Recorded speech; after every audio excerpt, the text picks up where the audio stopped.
malinaw na sa BIR report na ito na may mga proyektong fully paid pero hindi naman ginawa.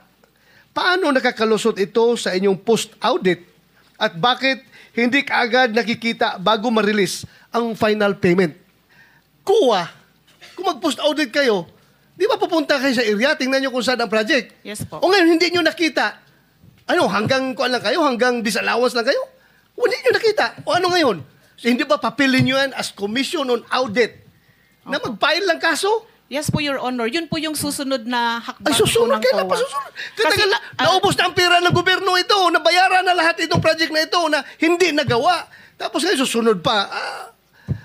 I am so, alam mo, yung mga tao na nanonood sa atin, sabihin nila, kaya pala naglipana yung ghost projects dahil yung COA, kabagal kumilos. Hindi po, Your Honor. Gusto ko lang pong iklaro na yun pong sinasabi nating Ghost Project na isa po sa mga nabisita ay 2025 transactions po siya. At declared po siya na completed as of July 2025. Yun pong disbursement vouchers po niya ay hindi pa po due for submission noong August po na unang hearing natin. Kailan ninyo mapapailan na kaso ito? Because the people are impatient.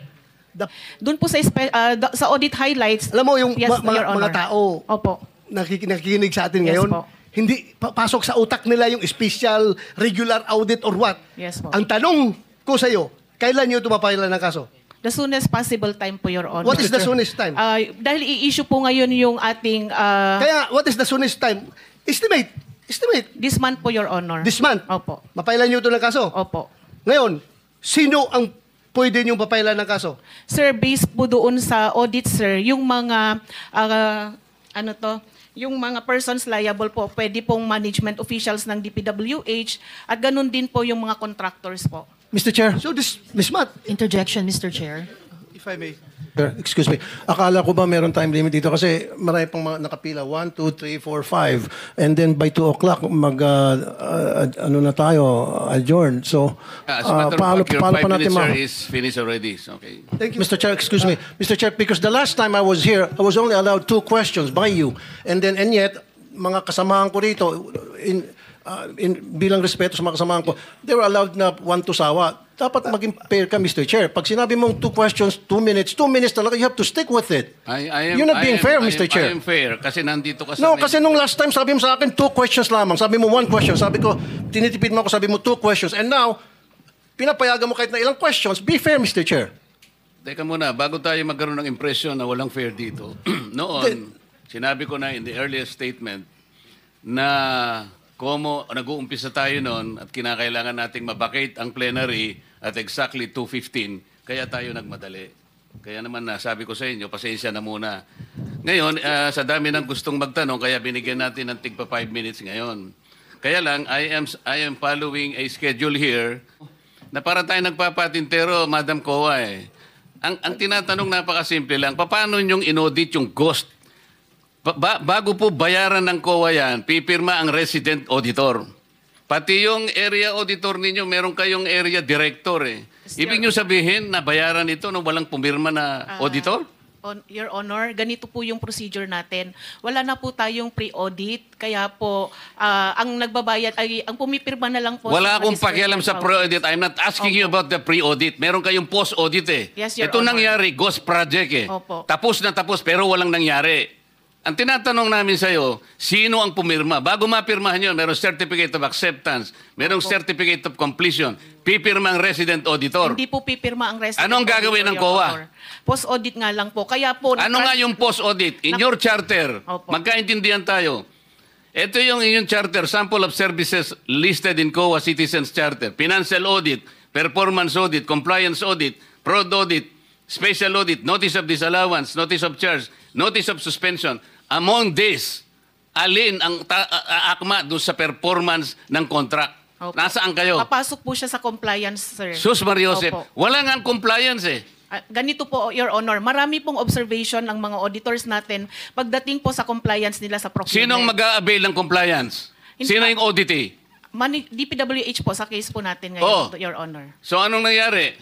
Marami pong observation ng mga auditors natin, sir, pagdating po sa compliance nila ng 9184. Kapag ba ang chairman mismo pumunta rito, he can present better questions than you, answers than you? Pareho lang din po yung isasagot, Your Honor. Kasi ganun Pareho po ang yung proseso isasagot. natin. Opo. O, sandali lang. Kaya nyo ba talaga pagsabay-sabayin yung mga construction, mga proyekto ninyo? Paano nyo nagagawa ito? Yes po, we have sufficient employees naman that can carry out and execute the project. Okay, ilan ba yung mga empleyado ninyo? In the office po, mga 200 plus. Sabay-sabay kayong naawardan ng kontrata ng DPWH. Alam mo, nakakapagtaka dahil kayo lagi nakakuha ng DPWH contracts, ha? Sino ba talaga sa DPWH ang nagbibigay sa inyo listahan ng mga projects for bidding? Turo mo na. Wala po akong knowledge po. Talaga? Ba't Yes, nakakapagtaka dahil yung siyam na construction companies nyo, yun ang laging favored, kumbaga, sa bidding.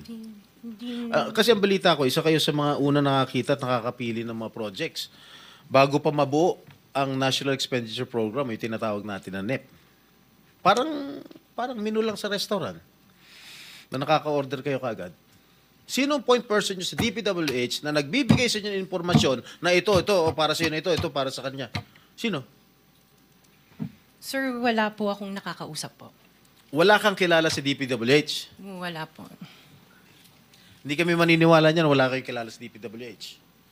Meron ako yung mga engineer, yung mga district engineers siya.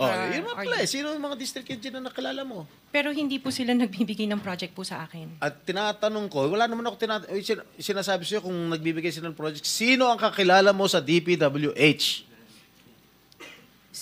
Sila, mga DE po. DE Yeah, okay. ng, Sabi mo, sino? teka sandali. DE ng Laguna, O, sino DE nga? ng... Banggitin mo yung pangalan. I can't remember their names kasi I don't transact on Okay, behalf of the DE ng companies. Laguna. Sino pa? DE ng Bulacan, DE ng... Is he here? Nandito ba? Yung DE ng Laguna, DE ng Bulacan, nandito ba? DE ng Bulacan nandito. Okay, paano nyo nalalaman ang mga projects for the bidding? Sino ang nagbibigay ng listahan sa'yo? We don't have a list. Naka 6 minutes ka na, erap.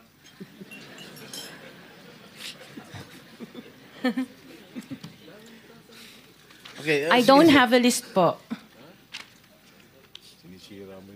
One last question, if I may. One last question, Mr. Chair, Senator Risa. Madam Diskaya, saan nyo ba kinukuha yung mga coaching imported, mga luxury cars? Ang balita ko, dun sa interview mo, binili mo yung isang Rolls Royce dahil nagandahan ka sa payong. Tama ba? Sir, yes po. Samantalang, ilan yung luxury cars mo? Nasa 28 po. 28 lang. Ano, Yes. ano ito mga ito? Rolls Royce, Ferrari? I don't have a Ferrari. Ano yung mga luxury cars? Lamborghini? No rin. Cadillac. Saan binili? Sagutin mo na. Saan mo binili? Sa dealer po. Sino dealer? Dito, local? Local dealer o sa abroad? Freebell Enterprises tsaka yung isa Auto Art. Dito, sa Pilipinas? Yes po. Hindi ka nag-import? No po. Dito, may dealer ng mga Yes po. Rolls Royce. May dealer ng Rolls Royce meron dito. po. Ano pa yung mga ibang luxury cars mo? Yung anong tawag dito, yung Cadillac and the GMC. Cadillac Escalade, ganon? Yes po. Oh. The GMC. Yun lang. Sinong dealer? I mentioned earlier Freebell Enterprises and Auto Sa Art. lahat ng kotse mo, yun ang mga dealers mo? Dalawa lang sila Dalawa po. yung dealers mo. Yes what, po. what other luxury cars do you own? Yung iba dito na, the Maybach. Dito Maybach, ko na binili. Mercedes. Yes po. And then, yung iba, dito na rin yung Range Rover. Bentley. The Bentley dito na rin O, po. paano kayo nagka-interest sa kotse? Saan nyo gagamitin yung 28 kotse na luxury cars? Araw-araw gusto mo Collection. palit ng kotse? No, I have 4 kids that use it all the time for them to Oh, be 4 taken to kids school. lang. O, bigyan mo tig-isa, pero 20, ilan yun? 20 ka mo? 28? 28. Opo. My God. And you bought that from the taxpayers' money? No po. Hindi po. Huwag na tayo That maglokohan will be- dito. Let's allow our people to decide on that anyway. Just Senator, linawin mo yung pangalan. Senator Risa, sorry nagkamali ako. Chairman, Si- just the 2 names of the dealers. Dealer ako ng kotse, kaya ako alam yan eh. Sino yung dalawa?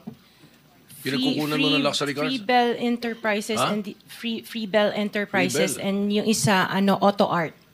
Auto Art. Yes Okay. po. Thank you. Sen. Risa, sorry.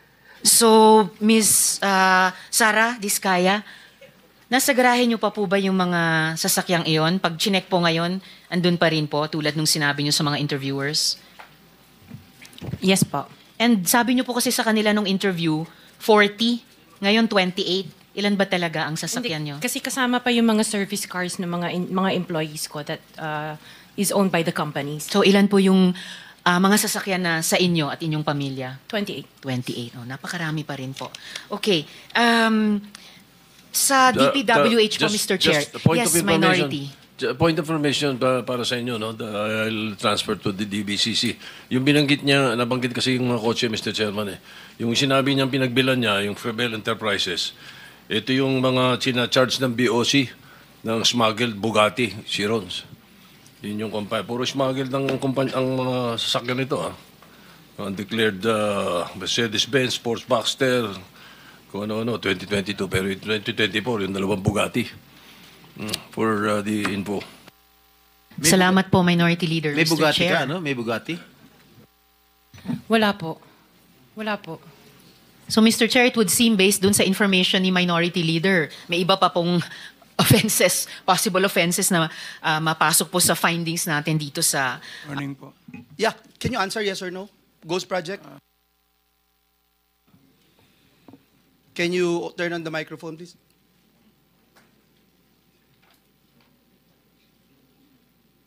It's a yes or no question, sir.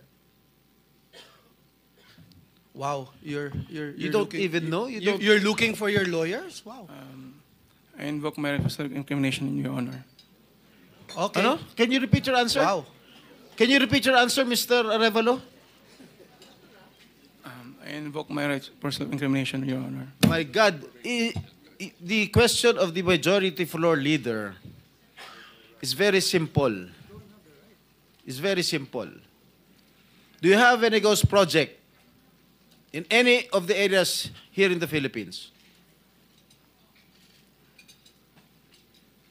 Answer.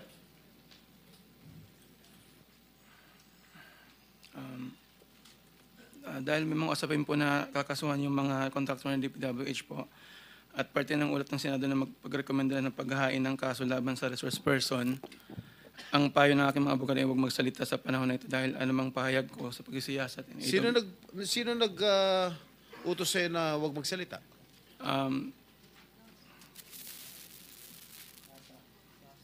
Sino? May binabasa ka ba? Ginawa ko po, Your Honor. Ano binabasa mo? Pasensya po kasi kinakabahan po kasi po. It is only answerable by yes or no, Mr. Arevalo. Is there any ghost projects of Wawaw Builders?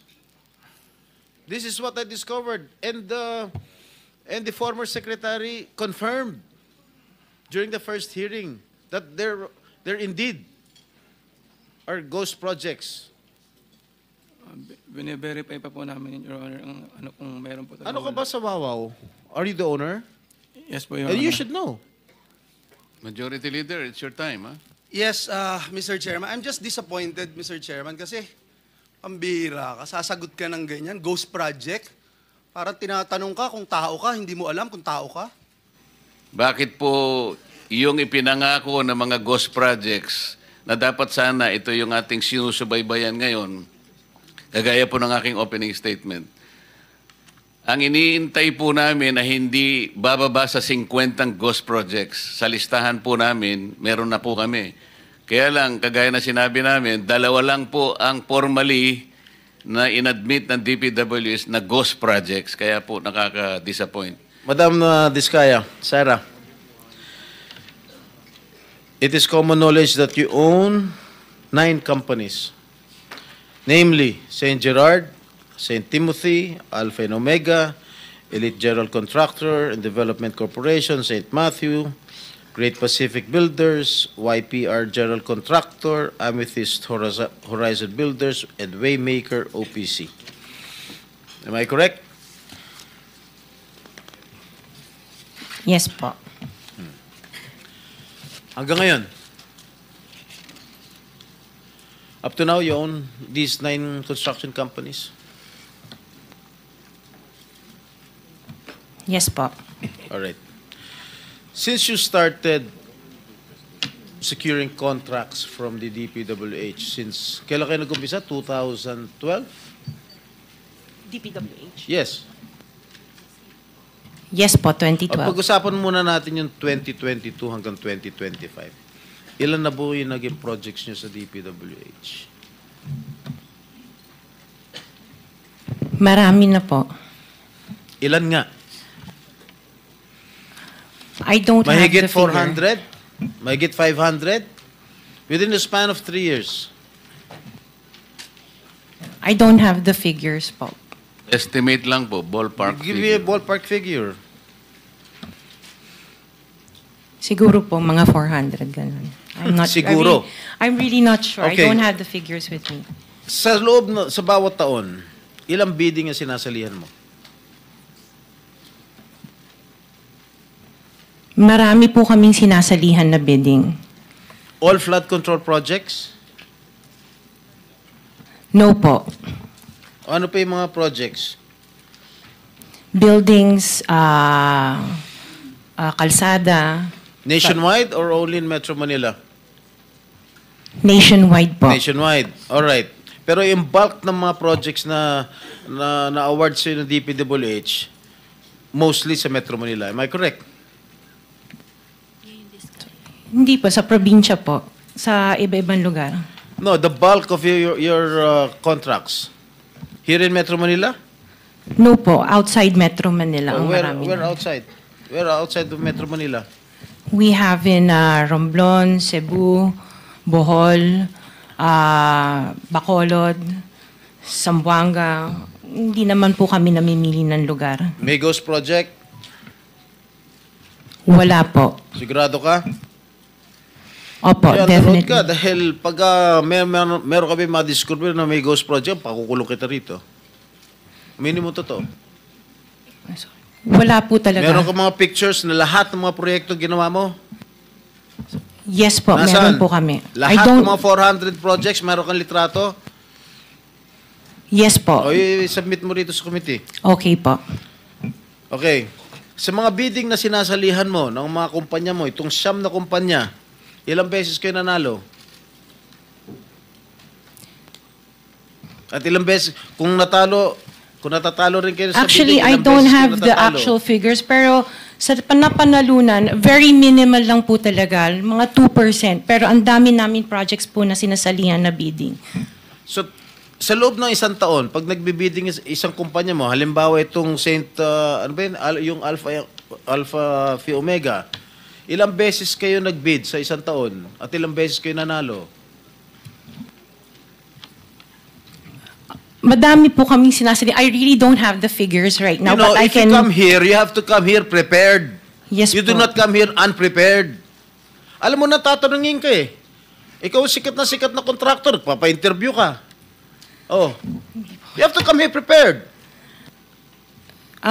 Your Honor, I am prepared for the flood control projects that you are mentioning. I have the statistics of how many I bidded and how many I lost and how many I won. Okay, you mentioned it to us right now.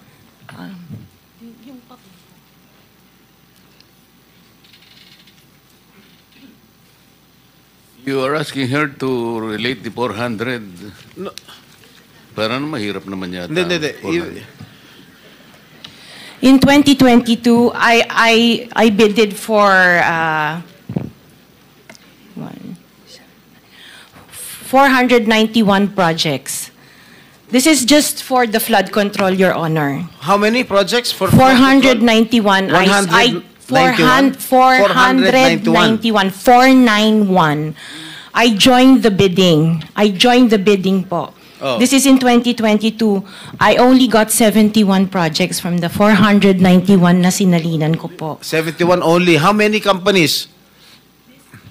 This is just for Alpha and Omega Oh, po. what about the other companies? What about the other 8 remaining companies that you own? I don't have the statistics Oh. for that because I was only called as Alpha Wait, and Omega. You admitted earlier when I asked you if you own these 9 companies and you answered in the affirmative. Right now I'm asking you kung ilan yung 71 flood control projects na napanalunan ninyo. Now you're only speaking in behalf of Alpha Phi Omega. Eh kanina sinabi mo ikaw may-ari ng Siam. Why can't you answer in behalf of the 8 remaining companies? Kasi po, yun lang yung na-prepare po namin for today's hearing. Oh, what tungkol sa mga kotse mo ulit? Sinabi mo kasi sa interview mo na 4 na po yung kotse mo. Na luxury cars. E ngayon, inamin mo 28 lang. Ano nangyari sa 28 po yung luxury cars, Okay. pero may service cars kasi kami na under the name of the company po. Alright. Doon sa 28 luxury cars, ano yan? Rolls-Royce? What else? Ah, Okay. Isa-isa natin. Magkano Rolls-Royce? Kano bili mo sa Rolls-Royce? I am not familiar. Oh, come on. Oh, come Nasa on. ano yata. Bumili ka na napakamahal na kotse, di mo alam kung magkano mo binili. No, I know the price. yeah. Oh, tell us, Pero tell us. ano, we did not buy this on a cash basis. Parang Oh, so, installment na how siya. much is the Rolls-Royce? So the Rolls Royce was around parang 42. 42 million. Rolls-Royce, isang kotse lang yun. What else? The Maybach. Maybach, Mercedes. How much? Parang nasa 22. Parang ganun. 22 million. How Pwede many pa Maybachs? natin pakita yung screen. Just Kaming one. hindi nakakaalam ng kotse na hindi namin malaman One. kung ano yung pinagsasabi ninyo. Kayo siguro nagkakaintindihan kayo pero kami ni Senator Erwin hindi kami masyadong... Para malaman namin ano ba yung itsura ng pinag-uusapan Maybach natin. is Mercedes, right? Oh, ilan ang Maybach mo? Meron bang Isa lang po. Oh, ano pa? Yung Bentley, Bentley. Wow, magkano yung Bentley mo? 20. You purchased this brand new, all brand new. Yes po. All right. Ilang Bentley? Isa lang po. Oh, what else? Yung G63. What is that? G63. G63, ano yun? Benz. Benz? G63? Is that a sports car? Hindi po. G-Wagon. Ah, wagon. Oh, how G-Wagon. much is it? Parang nasa 20 din yata. Huh? 20 din yata. 20 million. One vehicle only? Oh, what else? Yung Cadillac po. What kind of Cadillac? Yung SUV. Escalade? Yes. Oh, magkano? Parang yan. Mga 11 yata po yun. Bulletproof? No. Isa lang. One white, one black. Oh, dalawa. Both at 11 million each. Yung isa 8. Yung black. Long wheelbase? Yes po. What else? Yung GMC. What is this GMC? SUV Denali. rin to? Yes po. Oh, how many? Dalawa. Dalawa rin. How much each? Parang nasa 11 din yata siya. 11 million each. What else? Yung Suburban. Suburban. Ilan? Isa lang po. Pero I bought that here. Local. Bakit itong mga sinasabi mo? Sabi mo, binili mo sa local dealer dito. Oo, local dealer. Oh. Ay, ibig sabihin, importer. Pero this one sa casa binili yung Suburban po. Oh, magkano? Parang nasa 3 lang yata siya nun. 3 million? Oo. Brand new? Second hand? Binili mo? Second hand? Tapos lahat itong mga luxury cars mo, yung mga Rolls-Royce, Maybach,